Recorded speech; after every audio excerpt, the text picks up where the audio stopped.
Middle class बहू की रसोई। सीमा सुबह सुबह नाश्ता बनाने घुसी तो अचानक काम वाली का फोन आ गया।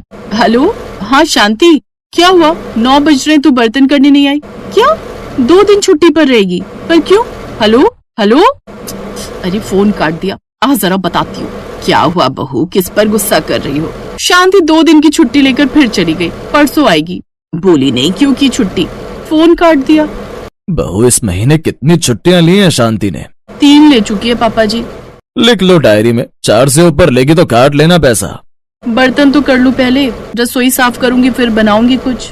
अरे बहू रात की दाल रखी है, मैं दाल का आटा गूंथ कर पराठे बना देती हूँ, तब तक तुम बर्तन धो लो। मम्मी आप आज फिर दाल के पराठे बना रही हैं? पता नहीं हमारे घर में ये रात की बची हुई चीजों पर एक्सपेरिमेंट क्यों होता है। खासकर रात की दाल पर। दादी को तो कुछ न मिले तो बस दाल के पराठे याद आते हैं। मेरी सहेली है पायल, उसके घर एक दिन कॉलेज से आते हुए मैं चली गई। भाई साहब, पहले तो उसका इतना आलीशान घर है, ऊपर से रसोई इतनी बड़ी है ना मम्मी, समझ लो हमारी 3 रसोई मिलकर 1 रसोई बनेगी। अब सुनो। दीपा अपनी बात कहे जा रही थी और सीमा बर्तन कर रही थी। लगभग सबका ध्यान दीपा की तरफ था, मानो दीपा किसी नई पिक्चर की स्टोरी सुना रही हो। सबसे पहले तो इतना बड़ा डाइनिंग टेबल, मैं पायल के साथ बैठ गई। डाइनिंग टेबल, वो आपने देखा है दादी जैसा डाइनिंग टेबल वो सास बहू सीरियल में होता है, एक जग में, वो भी कांच का जग जिसमें ऑरेंज जूस होता है। पीना किसी ने नहीं, बस शो ऑफ के लिए। एक जग में दूध था, एक केतली चाय की भी रखी हुई थी। नौकर ये मक्खन लगा लगा कर आलू के पराठे ला ला कर रख रहे थे, पर सबने खाया क्या? क्या? Bread omelette. बस एक एक ब्रेड पर उसकी मम्मी ने हल्का हल्का बटर लगाया, साथ में ऑमलेट, और सबने नाश्ते में वही खाया। तो वो आलू के मक्खन वाले पराठे किसने खाए? किसी ने नहीं। फिर तो ये खाने की बर्बादी हुई ना। मम्मी, ये बड़ी रिच फैमिली की रसोई में ऐसा ही होता है, दिन भर खाता कोई कुछ नहीं, बस बनाने का शौक है। पायल बोल रही थी कि उसके घर तीनों टाइम अलग अलग डिश बनती हैं। दीपा इससे पहले कुछ कहती कि तभी सास बोली, बहू देसी घी खत्म हो गया है क्या? डिब्बा तो खाली है। देसी घी खत्म हो गया? अभी पिछले हफ्ते तो आधा किलो लाया था। क्या करते हो घी का? इतना देसी घी 1 हफ्ता चलेगा तो फिर तो बजट हिल जाएगा ना। अरे तो मैं घी पी थोड़ी जाती हूँ, वैसे भी 1 हफ्ता हुआ नहीं, 10 दिन चल गया। आधा किलो देसी घी होता ही कितना है। और हाँ, राशन भी लाना है, बहुत सी चीजें खत्म हो गई हैं। अब ये मत कहना कि राशन कैसे खत्म हो गया, घर है तो चीजें तो खत्म होंगी। बहू ये शहद की शीशी फेंकना मत, इसे भी धो दो। तुम्हारे बाबूजी अनारदाने की गोलियां लाए थे, इसी में डालकर रख दूंगी। माँ जी वो चूरन की गोलियां इस डिब्बे में डाल दो, हाजमोला की शीशी खाली हो गई है। मम्मी और दादी को तो बस हर चीज में बचत दिखाई देती है। हमारी रसोई से अच्छी तो पायल की रसोई है, वहाँ ऐसी शीशियों में सामान नहीं दिखता। अब सीमा को गुस्सा आ गया। पहले वो गर्मी में इतने ढेर सारे बर्तन कर रही थी, एग्जॉस्ट फैन ऐसे घूम रहा था जैसे पैसेंजर ट्रेन। थोड़ी थोड़ी देर रुककर धक्के से चलना। दीपा, वंश, दादी पराठे बना रही है, आकर ले रहे हो नाश्ता या बंद करवा दूं गैस? और गैस से याद आया, गैस का बिल कितना आया है? अंकित जरा अपने फोन में मैसेज चेक कर। हाँ देखता हूँ। माँ थोड़ी सी मलाई देना। रात की कोई सब्जी नहीं रखी क्या? रात को क्या बनाया था? दाल। दीपा परसों रात का एक करेला रखा होगा, फ्रिज में से निकालकर माइक्रोवेव में गर्म करके पापा को दे दो। दीपा जैसे ही माइक्रोवेव ऑन करती है, एक चिंगारी के साथ वो बंद हो जाता है। दोबारा चला, ये भी सर्विस मांग रहा है। सुनो, नई चिमनी तो इस जन्म में मिलने से रही, कम से कम ये एग्जॉस्ट ही ठीक करवा दो। हाँ ठीक है, अभी बुला लाता हूँ। वो शाम को बोल दियो आ जाएगा। मोहन ज्यादा पैसे मांगता है। ठीक है पापा। कुछ देर बाद बिजली वाले से रसोई में जंग चल रही थी। बाबूजी 250 रुपए हुए, 2 पार्ट बदले हैं इसके। देख श्याम, पहले हम मोहन को बुलाते थे, पर अब वो ज्यादा पैसे मांगते हैं। तुझे इसीलिए बुलाया है कि तेरा काम भी सही है और तू पैसे भी सही लेता है। अब रख ले, ठीक है, 150 रुपए। 150 रुपए देकर युद्ध समाप्त हो गया, पर अगले दिन एक और नई मुसीबत आ गई। ये फ्रिज का पानी भी ठंडा नहीं हो रहा। अंकित, दूध भी फट गया, तुम फ्रिज वाले को फोन कर दो, देख जाएगा। गैस खत्म हो गई होगी। एक काम कर अंकित, वो दिनेश फ्रिज वाला है ना, उसे फोन कर दे। पापा वो दुकान तो कब की बंद हो गई? पापा मैं ऑनलाइन देखती हूँ, कोई फ्रिज सर्विस वाला होगा। पैसे ज्यादा ना मांगे। पापा जी वो तो फ्रिज देखकर ही बताएगा फ्रिज में हुआ क्या है। दीपा ऑनलाइन फ्रिज वाले को बुलाती है। गैस खत्म हो गई, 1800 रुपए लगेंगे। 1800 रुपए? अरे अरे तो कोई जुगाड़ कर दो भैया, इतने पैसे सही लगा लो भैया। 6 महीने की गारंटी दूंगा, पर अरे कुछ कम में काम हो जाए, कुछ ऐसा कर दो। तो एक काम करो अंकल जी, अभी इसमें आधी गैस पड़ी हुई है, मैं जितनी खाली है उतनी भर देता हूँ, उसमें से 800 कम हो जाएगा। अब जब तक चल जाए, वैसे आराम से काफी चल जाएगी। ठीक है तो डाल दो भाई। फ्रिज वाला 800 में फ्रिज ठीक करके चला जाता है। ये हम मिडिल क्लास वालों के साथ अक्सर ऐसा ही होता है। चलती रहे तो सालों चले और एक चीज खराब हो तो सारी चीजें एक साथ खराब हो जाती हैं। सीमा की रसोई में भले ही जुगाड़ चलता था, पर उस जुगाड़ में भी ढेर सारा प्यार छिपा होता था। जैसे कि उदाहरण के तौर पर एक दिन यही लेते हैं जब जीते रहो वंश बेटा, भगवान तुम्हें तरक्की दे। दीपा देख, तेरे से ज्यादा नंबर लाया है मेरा वंश। वो तो है, तो क्यों ना आज के दिन हम सब मिलकर इस खुशी को सेलिब्रेट करें। हाँ पापा, चलो ना आज कहीं बाहर चलते हैं। ठीक है, रेस्टोरेंट चलते हैं। पर मैंने तो राजमा उबालने के लिए रख दिए। कोई बात नहीं बहू, राजमा कल काम आ जाएंगे। कभी कभी तुम्हें भी तो आराम चाहिए। हाँ हाँ चलो, बढ़िया रिजल्ट आने की खुशी में होटल चलेंगे। उस दिन सब लोग मिलकर वंश के अच्छे नंबर आने की खुशी में होटल पहुंचते हैं। अभी सब बैठे ही थे कि तभी दीपा की नजर उसकी सहेली पायल पर जाती है। पायल? अरे ये तो पायल है। पायल पायल, अरे दीपा तुम? हाँ, वो वंश का रिजल्ट आया, उसी खुशी में हम यहाँ डिनर के लिए आए। और तुम? वो आज मॉम डैड किसी पार्टी में गए हैं, तो अपने और भाई के लिए कुछ खाने लेने आई थी। कुक छुट्टी पर है, वरना वो बना जाती है। मम्मी नहीं बना कर गई कुछ? मॉम खाना नहीं बनाती है, कुक ही बनाती है। अच्छा मैं चलती हूँ, बाय। भाई बाहर वेट कर रहा है, बाय। पायल के जाने के बाद सब सीमा की तरफ देख रहे थे। माँ जी, वो दीपा क्या कह रही थी? रिच फैमिलीज में डाइनिंग टेबल पर जूस, दूध, चाय, पराठे, ये वो ऐसा वैसा। अरे बच्चों, हम मिडिल क्लास लोगों की एक बस यही खासियत होती है, परिवार और रिश्तों को साथ लेकर चलते हैं। दूर के ढोल सुहावने होते हैं दीपा बिटिया। मम्मी और आप दोनों हम सबका बहुत ख्याल रखते हो, और मम्मी आपकी और दादी की रसोई सबसे बेस्ट रसोई है, जहाँ हमें आप दोनों के हाथ का बढ़िया बढ़िया खाना खाने को मिलता है। और फिर सब हंसी खुशी मिलकर होटल में खाना खाते हैं। अगली दोपहर अचानक नई चिमनी देखकर सीमा हैरान रह जाती है। चिमनी? हाँ, अब मेरी माँ और पत्नी सारा दिन गर्मी और धुएं में खाना बनाती है, तो मेरा भी तो फर्ज बनता है कि मैं दोनों की सेहत का ख्याल रखूं। चिमनी के सही रेट मैंने लगवाए थे जान की।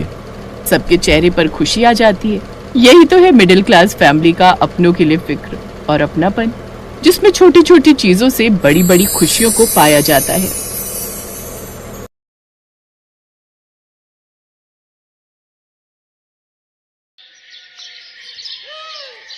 चलो, आज पहली बार मेरी जिंदगी में खुशियां आने वाली हैं। बड़े सुकून से अपना मनपसंद खाना बनाऊंगी।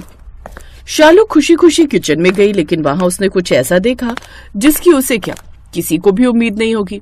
उसने देखा कि किचन में चूल्हा ही नहीं था। ये क्या हुआ? इस किचन में तो चूल्हा ही नहीं है।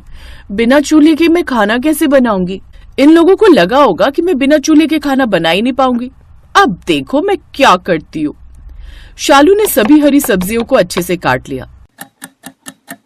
चलो, ये तो डाइटिंग वाला खाना बनकर तैयार हो गया, लेकिन इसे खाएंगे किसके साथ?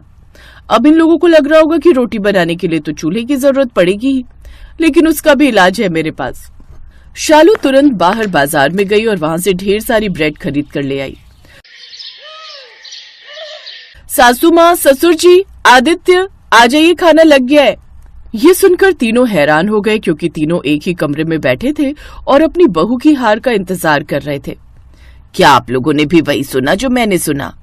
हाँ, मैंने भी वही सुना, लेकिन मुझे एक बात समझ में नहीं आ रही है कि उसने बिना चूल्हे के खाना आखिर बनाया कैसे। ये तो हमें बाहर चलकर ही पता चलेगा। तीनों बाहर खाने की टेबल पर आए तो देखा हरी भरी सब्जियों से बना हुआ मसालेदार सलाद और कुछ ब्रेड रखी हुई थी। अरे यार, मेरा तो ये भी प्लान काम नहीं किया। चलो कोई बात नहीं, कम से कम इसी बहाने अब दोनों सास बहू लड़ेंगी तो नहीं चूल्हे की वजह से।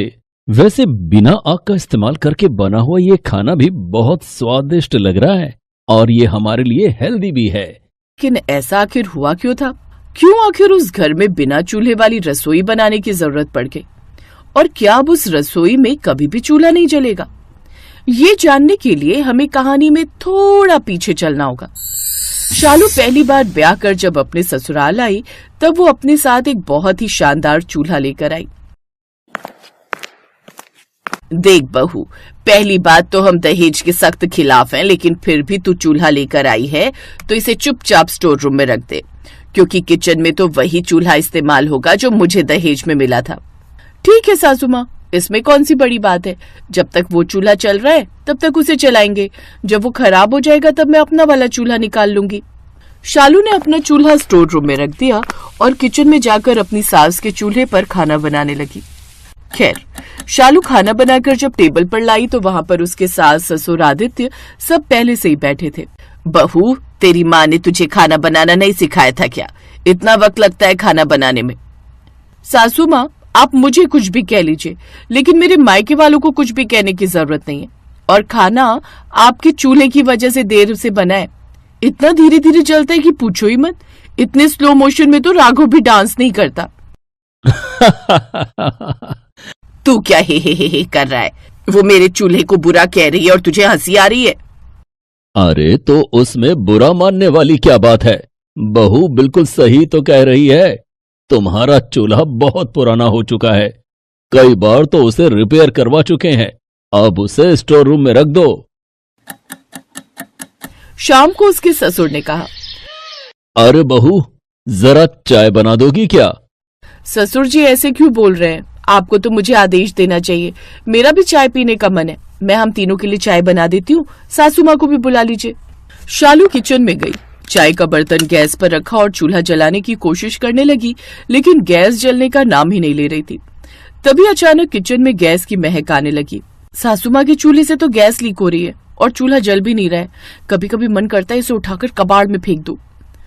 तभी वहां पर उसकी सास टपक पड़ी। क्या कहा तूने?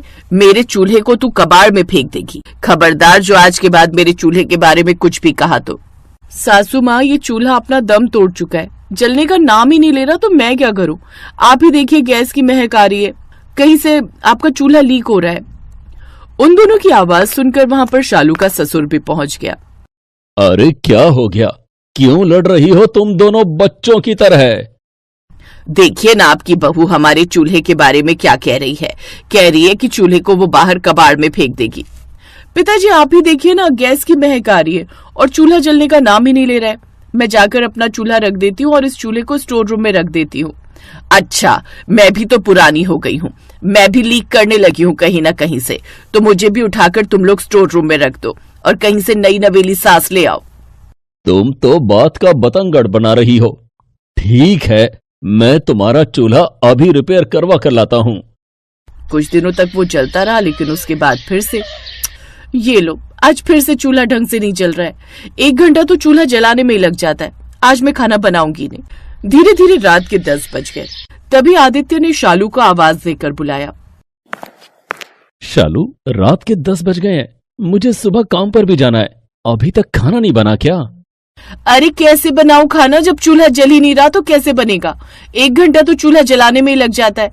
मैं नया चूल्हा लेकर आई हूँ, वो बेचारा स्टोर रूम में रखा हुआ है, उसकी कोई इज्जत ही नहीं। अभी तक तो सब कुछ ठीक से चल रहा था। जब से तेरी बीवी इस घर में आई है तब से इस घर में हर रोज मेरे चूल्हे को लेकर लड़ाई हो रही है।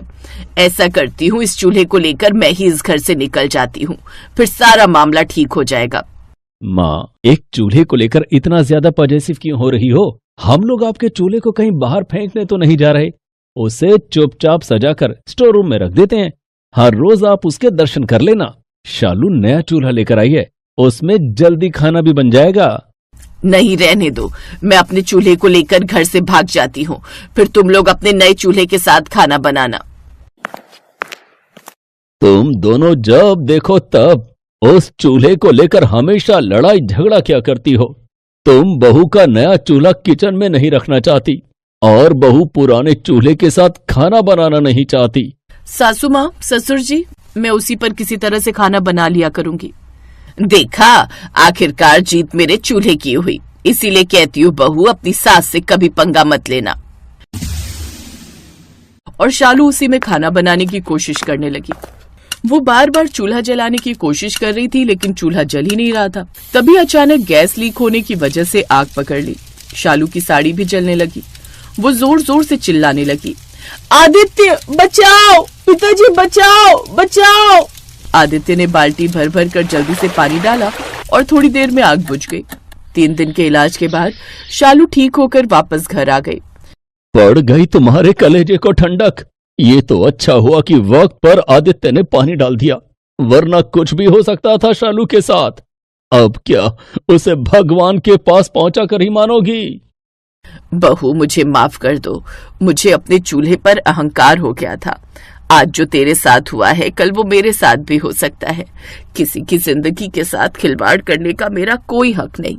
आदित्य बेटा, मेरा चूल्हा स्टोर रूम में रख दे और जो चूल्हा बहू लेकर आई है उसे रसोई घर में रख दे। आदित्य ने नया वाला चूल्हा रसोई घर में रख